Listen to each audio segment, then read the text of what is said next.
പൂർണ്ണമായും അശ്രദ്ധയോടുകൂടി കൈകാര്യം ചെയ്യുന്ന പ്രധാനപ്പെട്ട ഒരു ന്യൂട്രിയൻ്റാണ് വെള്ളം.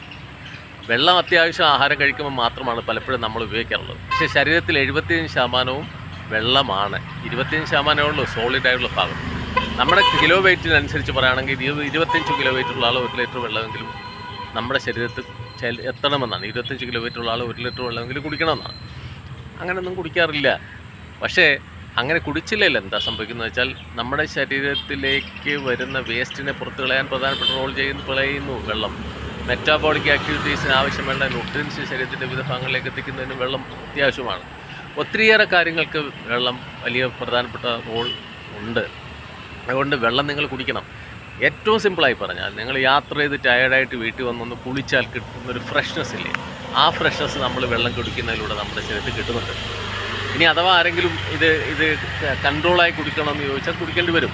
ഡോക്ടേഴ്സുമായി കൺസൾട്ട് ചെയ്ത് ഡോക്ടർ ഏതെങ്കിലും ഒരു ആരോഗ്യ പ്രശ്നമുള്ള ആളിനെ സംബന്ധിച്ച് വെള്ളം ഈ അവസ്ഥയിലേക്ക് കുടിക്കാനുള്ളത് ഡോക്ടർ പറയുകയാണെങ്കിൽ അത് മാത്രം ചെയ്യുക.